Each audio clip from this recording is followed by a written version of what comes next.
Distribuição Europa Filmes do Brasil. Versão brasileira Lipsync, São Paulo. História das religiões.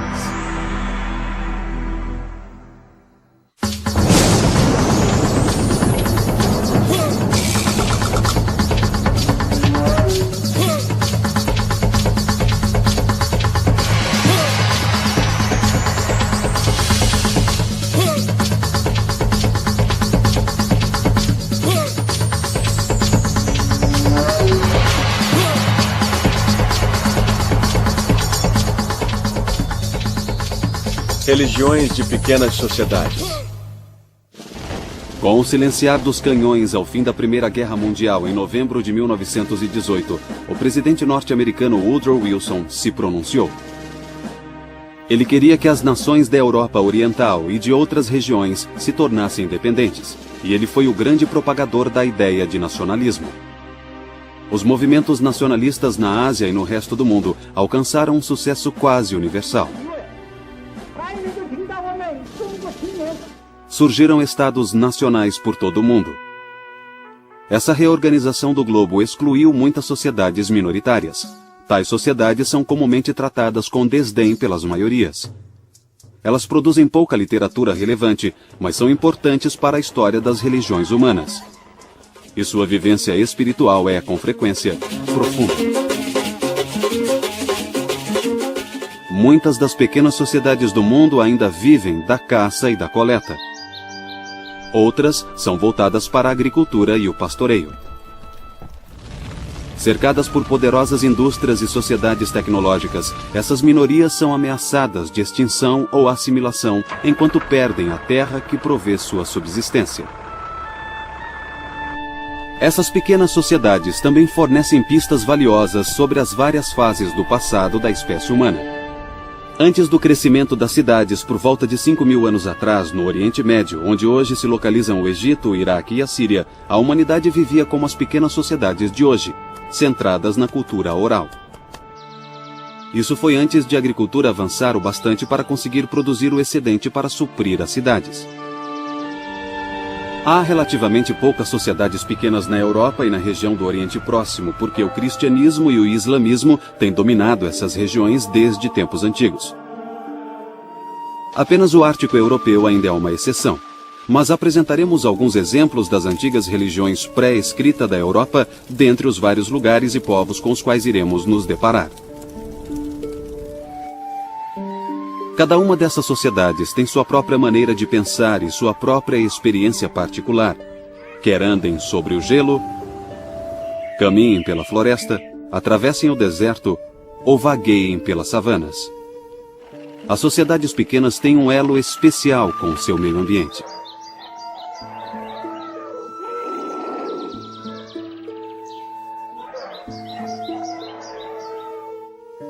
Uma das figuras religiosas mais importantes dessas pequenas sociedades é o xamã. A palavra xamã é originária da Sibéria. Significa um tipo de profeta que é dado a ter experiências e visões espirituais e é treinado para tornar-se um líder religioso. Em geral, o xamã é aquele que em uma sociedade caçadora e coletora tem o dom de perceber onde a pesca, os animais ou os frutos são abundantes. Geralmente, o xamã é do sexo masculino, mas em algumas sociedades pode ser do sexo feminino. Os xamãs são aqueles que usam métodos espirituais para ajudar os que sofrem. O termo curandeiro refere-se basicamente ao xamã entre as tribos norte-americanas e outros povos aborígenes. Os xamãs são também os visionários da comunidade que ajudam a fazer a ponte entre o céu e a terra. Assim como os sacerdotes, eles conduzem cerimônias e são os guardiões das tradições do grupo. O papel do xamã inclui as funções de curandeiro, mágico, sacerdote e sensitivo. As sociedades pequenas vivenciam um mundo muito mais disposto a atender os seres humanos. São povoadas de espíritos com os quais é possível se relacionar e em que os ancestrais habitam as proximidades. Esses espíritos se manifestam nas montanhas, nas estrelas, nos rios, no sol, nas plantas, nos animais e assim por diante. Os estudiosos modernos denominam essa visão de animismo. Apesar de haver muitos deuses e entidades sobrenaturais, essas pequenas sociedades têm um deus ou uma deusa suprema que governa todos. Entre o povo Ainu, do norte do Japão, há uma complexa hierarquia de espíritos bons e maus. O maior desses deuses celestiais é o Sol. A Lua é considerada a esposa do Sol. Quando a Lua não está visível, dizem que ela foi se encontrar com seu marido. Na Terra, os Ainus acreditam que o Deus maior é o fogo. Nas religiões das pequenas sociedades, a divindade suprema é muitas vezes distante. Por esse motivo, não existem sacrifícios ou outros rituais especiais associados ao Deus Supremo.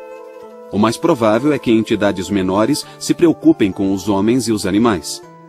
Mas o Deus Supremo estará sempre presente no pensamento das pessoas.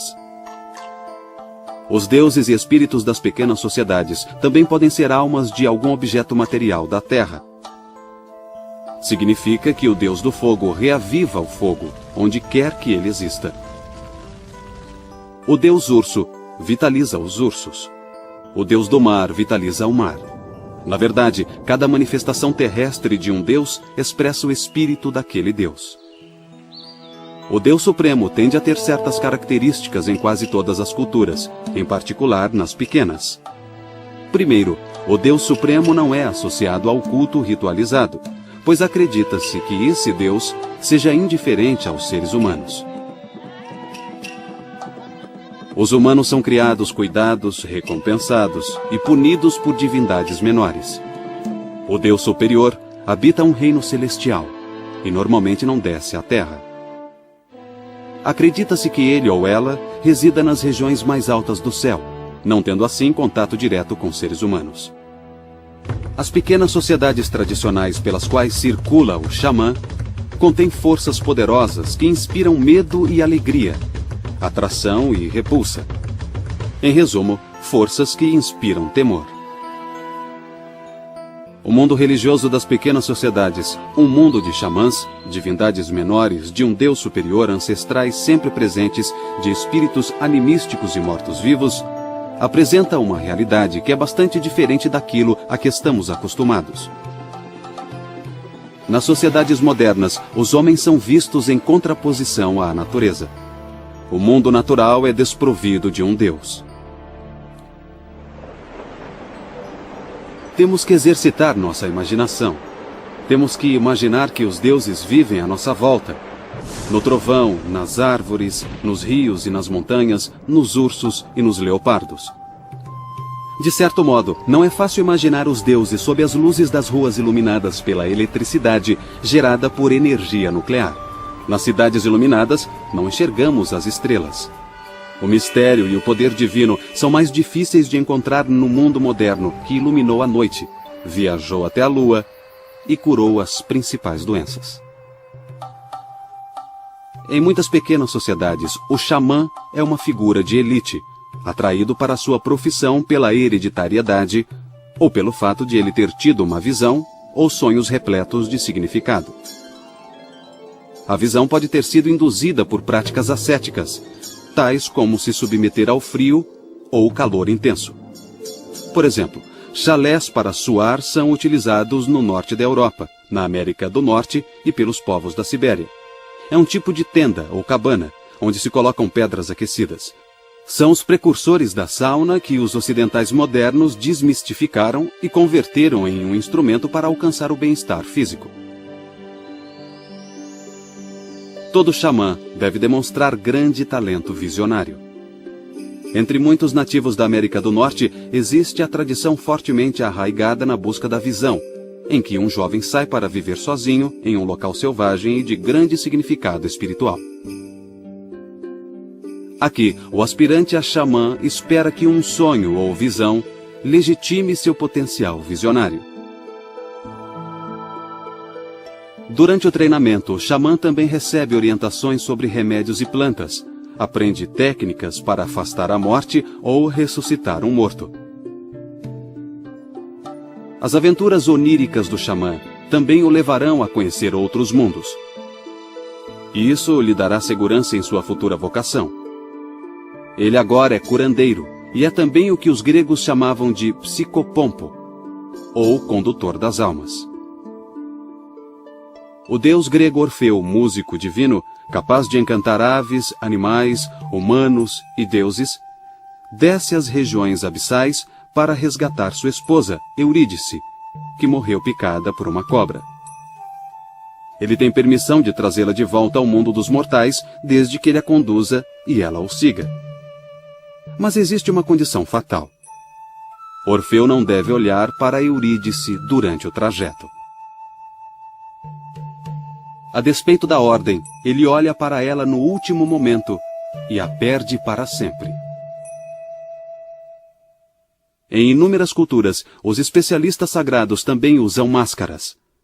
Isso demonstra uma mudança de identidade, já que o sacerdote assume a aparência do ser divino durante as cerimônias sagradas. Esta máscara é da tribo Bazong, do Zaire. É chamada de máscara Kifube, que significa máscara, e na verdade ela é considerada a máscara para a cura mais eficaz em toda a África. A sua estruturação é magnífica, o seu formato procura recriar a aparência de um lagarto, e ainda mais significativo é que ela tem essa boca beiçuda, demonstrando a capacidade da máscara de extrair a febre dos doentes. Esta é uma máscara Mende, pertencente aos bundos.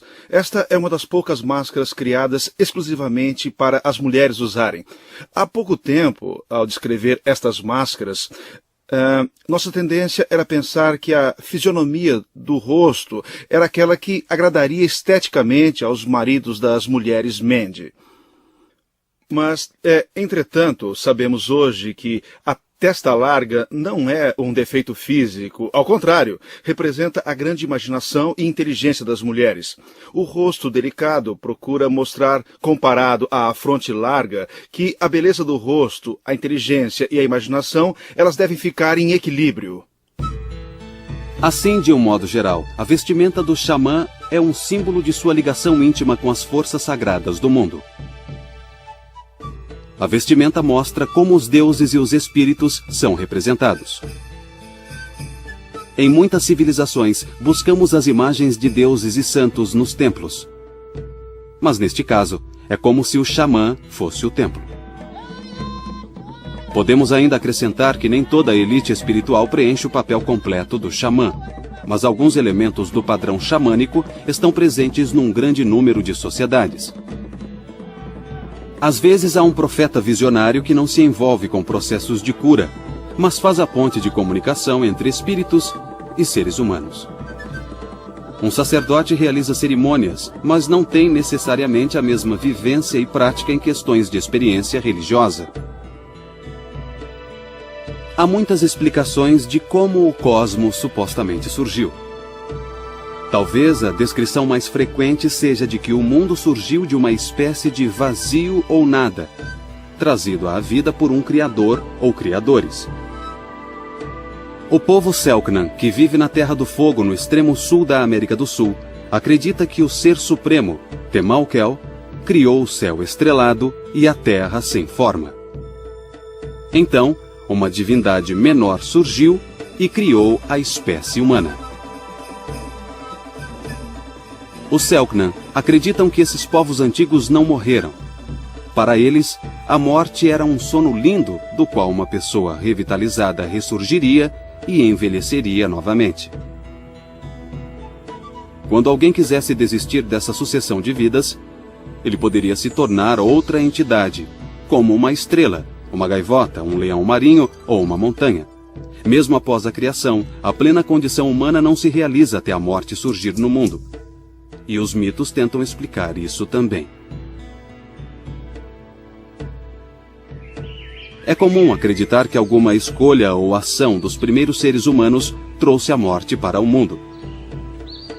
Uma variação diz que os primeiros homens enfureceram o Deus Supremo. E isso teria afastado ainda mais. E explica por que o céu está tão distante da raça humana. Muitas culturas falam de outros seres espirituais, como fantasmas. As sociedades geralmente têm rituais associados aos espíritos ancestrais.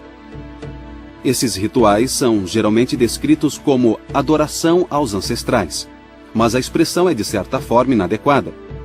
Apesar dos ancestrais serem reverenciados, não são adorados como deuses. Se os mortos são temidos, é porque alguns espíritos de mortos acreditam que lhes foi negado o ritual necessário para guiá-los em segurança para o além. Na Roma antiga, acreditava-se que os mortos perdiam sua individualidade à medida que se mesclavam com os dimanes, ou deuses ancestrais das profundezas. Ao contrário da maioria das culturas, os antigos romanos acreditavam que os ancestrais se tornavam deuses, e os mortos eram considerados um conjunto divino. Sacrifícios eram jogados em valas no Foro de Roma e outros locais durante festas para os mortos.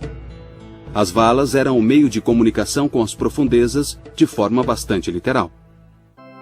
Os povos do Ocidente geralmente não se veem como praticantes de culto aos ancestrais, mas a comunhão dos santos entre os católicos e outros cristãos é, na verdade, semelhante à adoração dos ancestrais.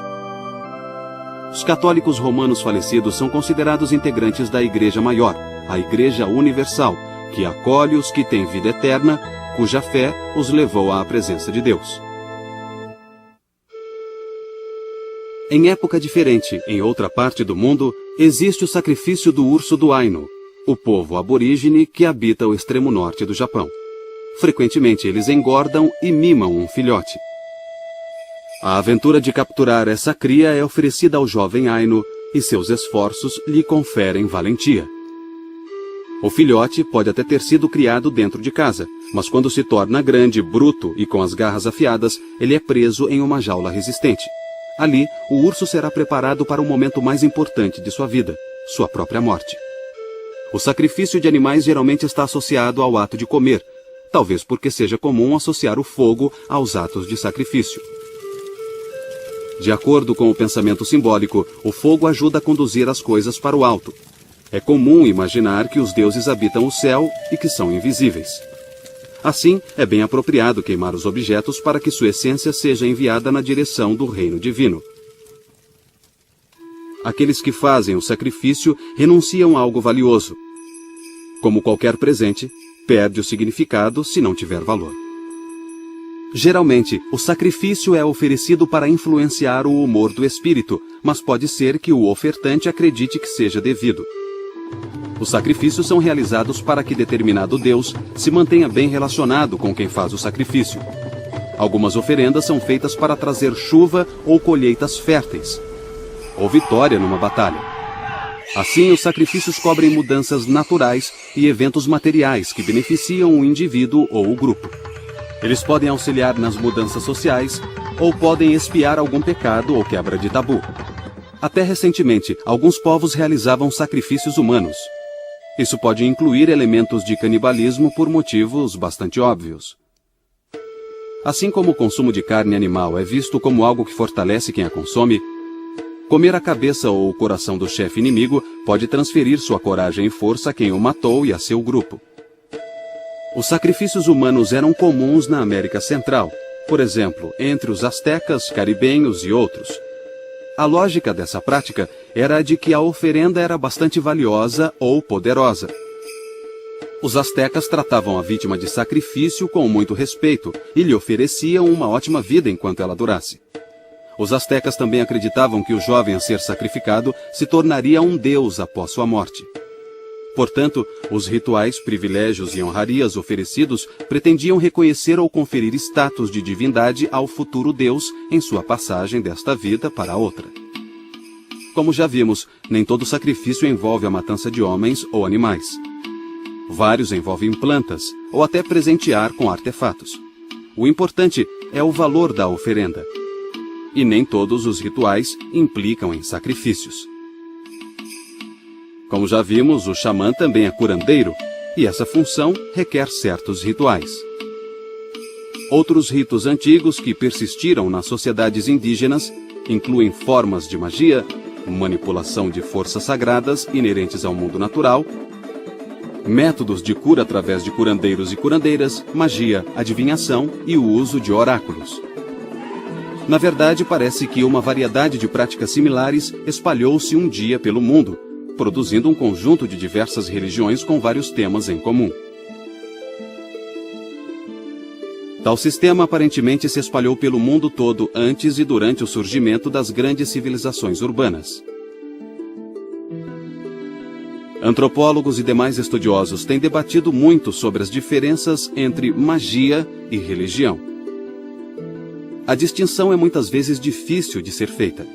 Como alguns de nós, de culturas avançadas e tecnológicas, costumamos duvidar da magia.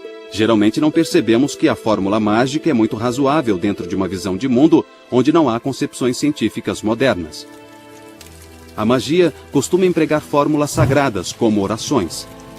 As pessoas oram pedindo chuva porque pensam que o Deus do céu controla as nuvens de chuva, ou podem tentar manipular um poder secreto das nuvens.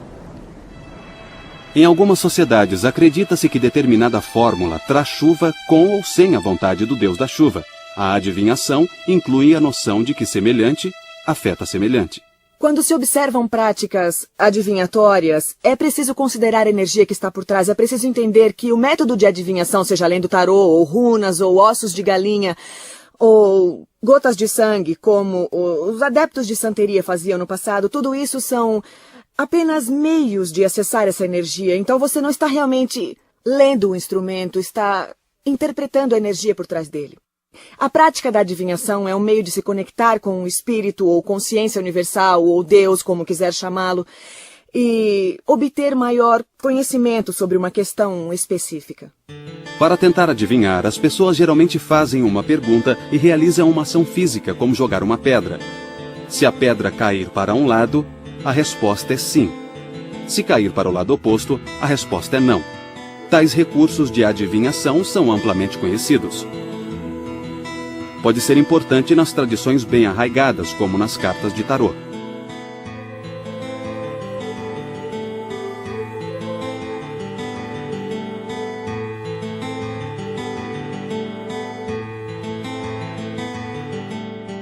Muitas pessoas também acreditam no augúrio, que é a crença em presságios.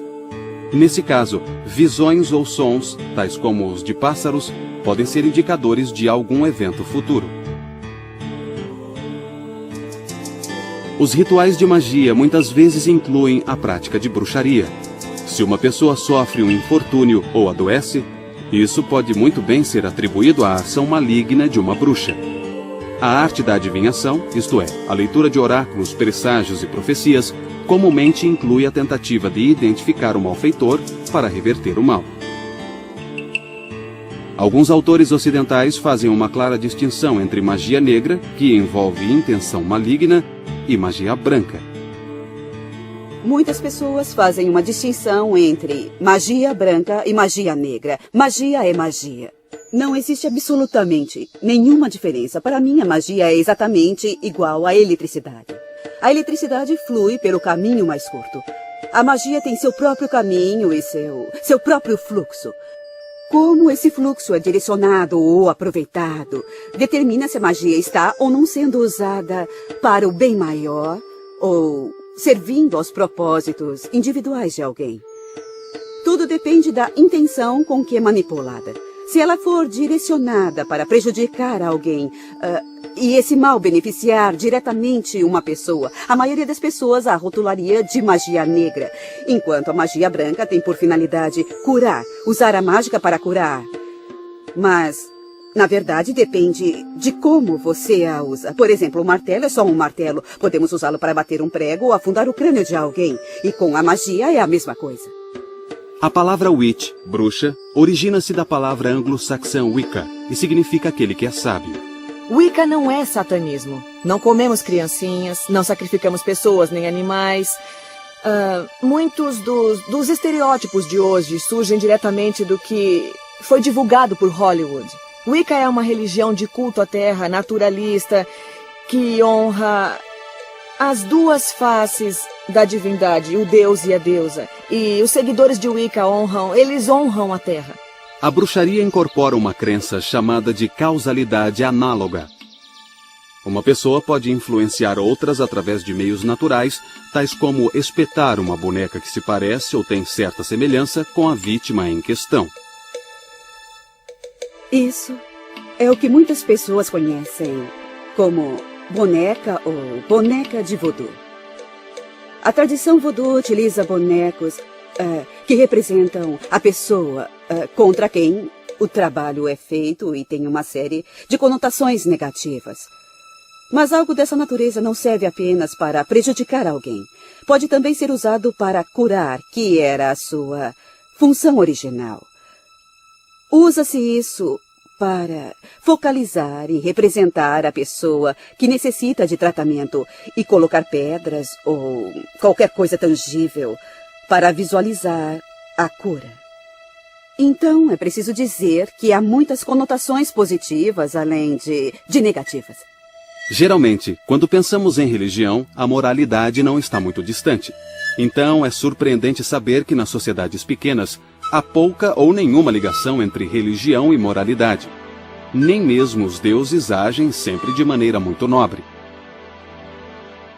É claro que algumas sociedades primitivas interpretam eventos ameaçadores como trovões e raios como atos caprichosos dos deuses.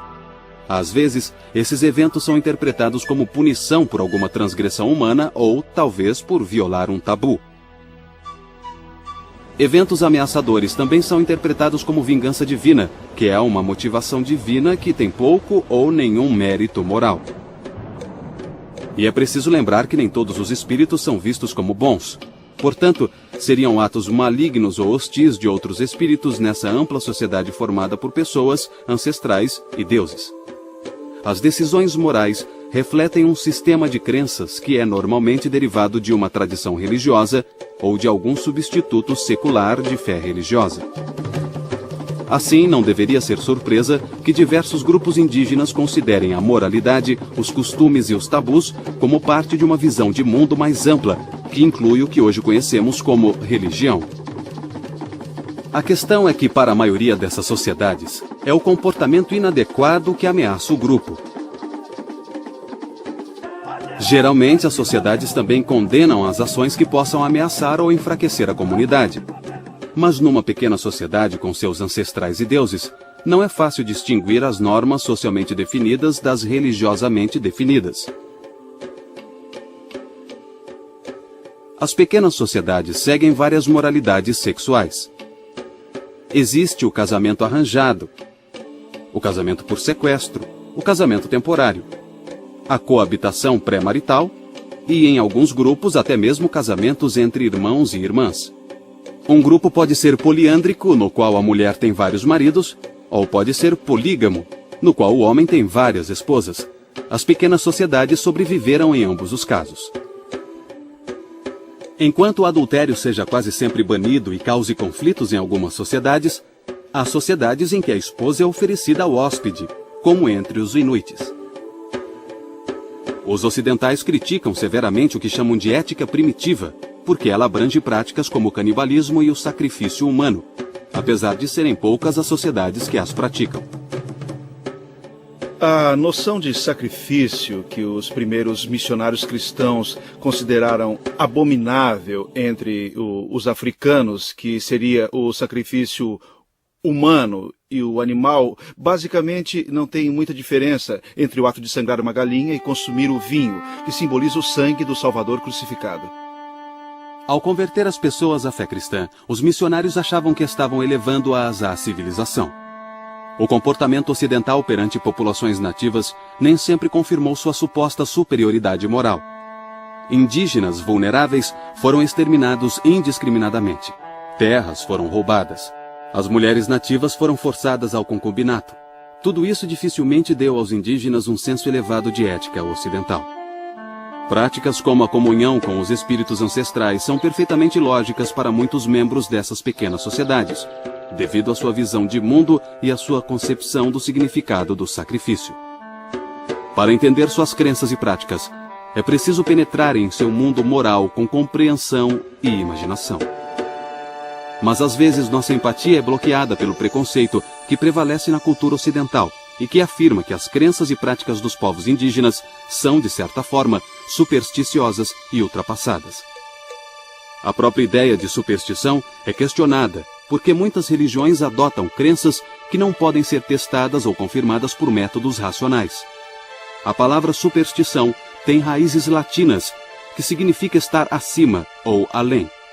Isso pode se referir a ir além dos limites da crença racional, apesar de estudiosos considerarem a superstição um resquício ou sobra de uma crença anterior e supostamente mais primitiva.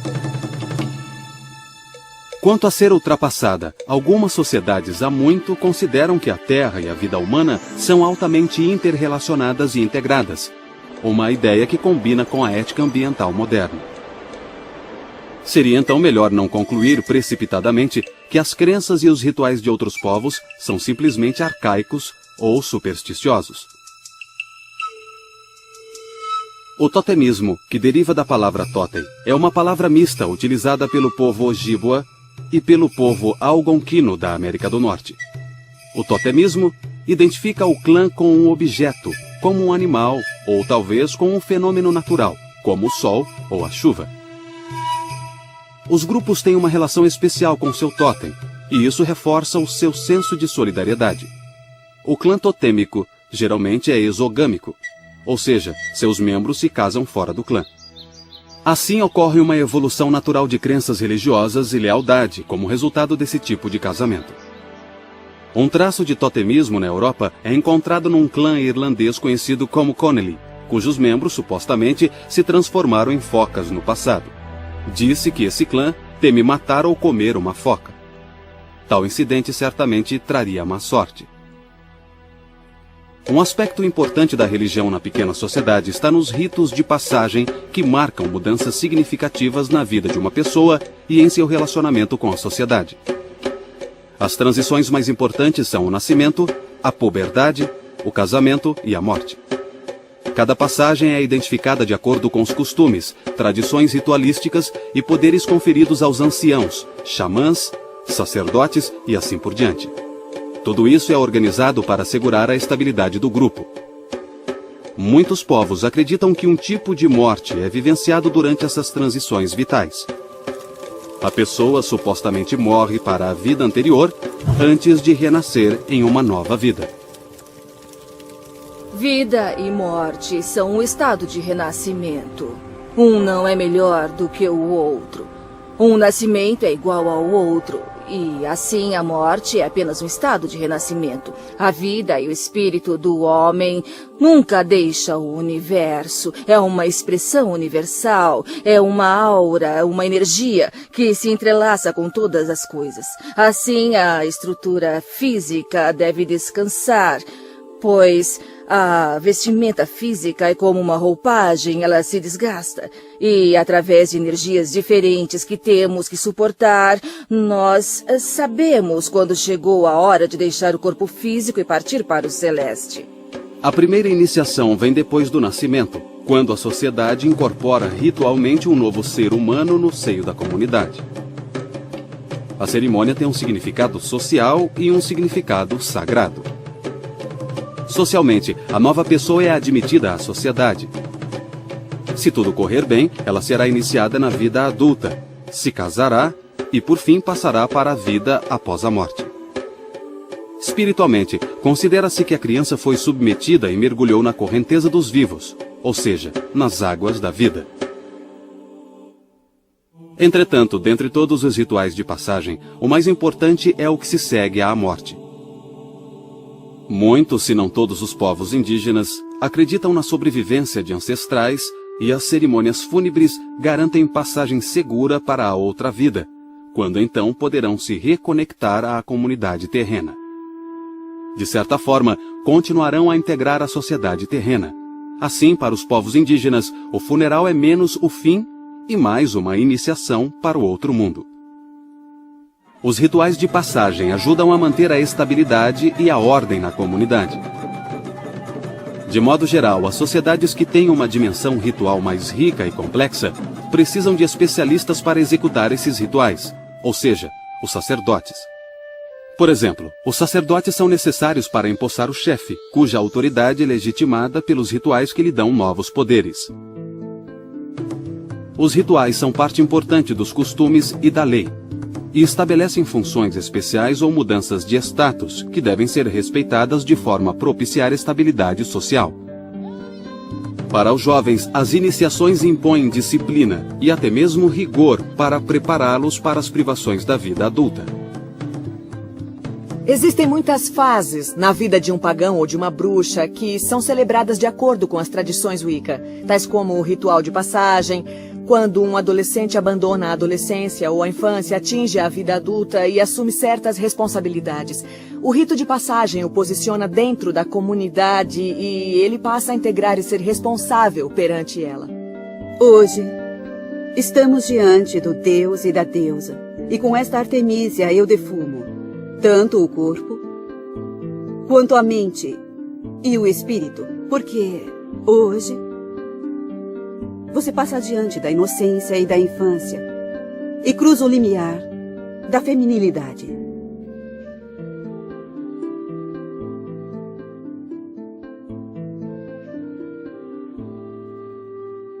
O xamã influencia a noção de tempo e espaço da comunidade. A compreensão dessas ideias é um aspecto importante das dimensões filosóficas ou doutrinárias de uma religião.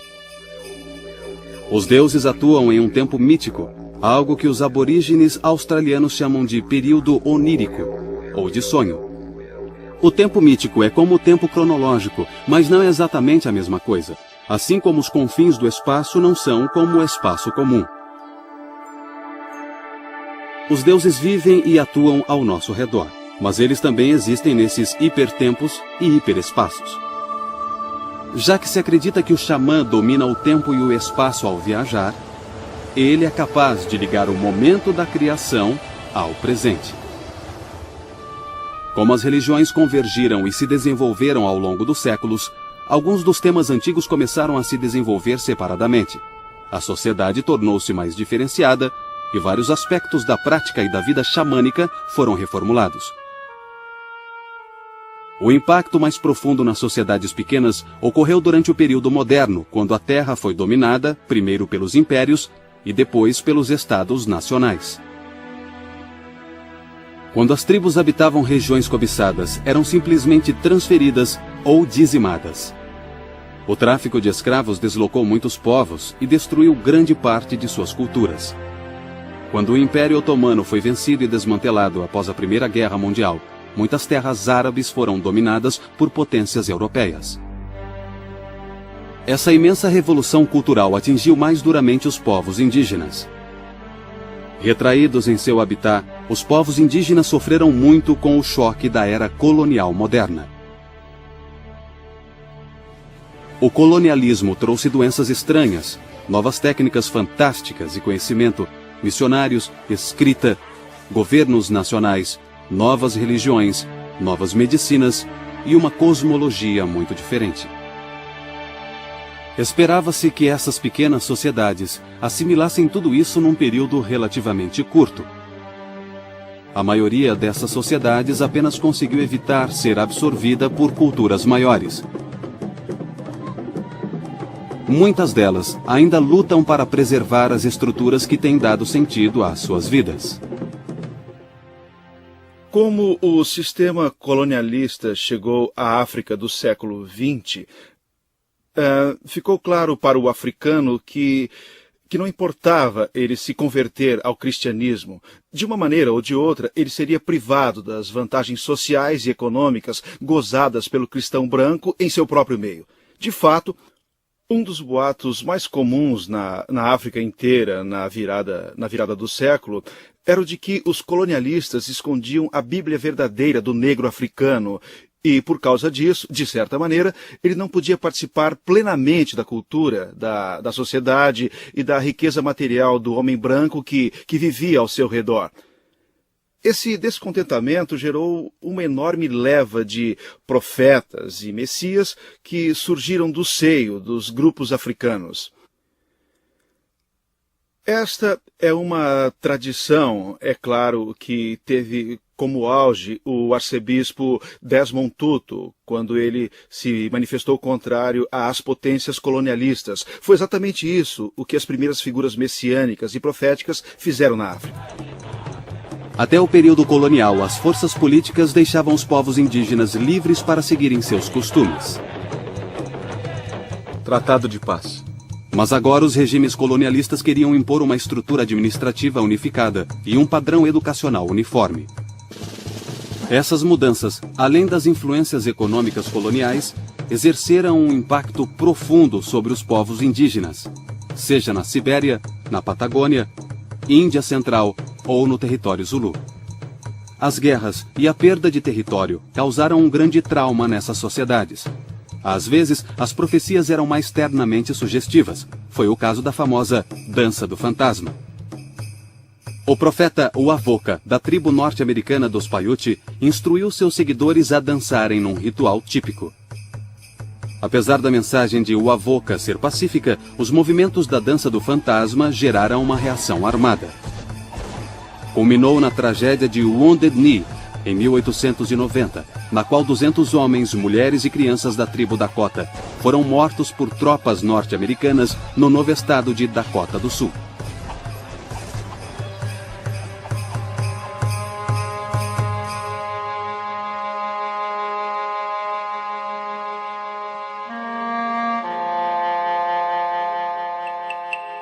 O épico maia intitulado Chilam Balam também teve esse efeito perverso, porque previa que o deus maia Kukulkan, conhecido como Quetzalcoatl pelos astecas, retornaria um dia para governar. Assim, os espanhóis barbados, que navegaram até lá do leste, foram vistos como deuses. Os maias foram cruelmente conquistados em meio a uma carnificina. Nem todos esses movimentos sobreviveram, mas testemunham tentativas de lidar com mudanças novas e dolorosas. Os Zulus foram derrotados pelos britânicos em 1879 na Batalha de Ulundi, e leis posteriores os destituíram do direito à terra. Por quase um século, o espírito do povo Zulu tem sido massacrado.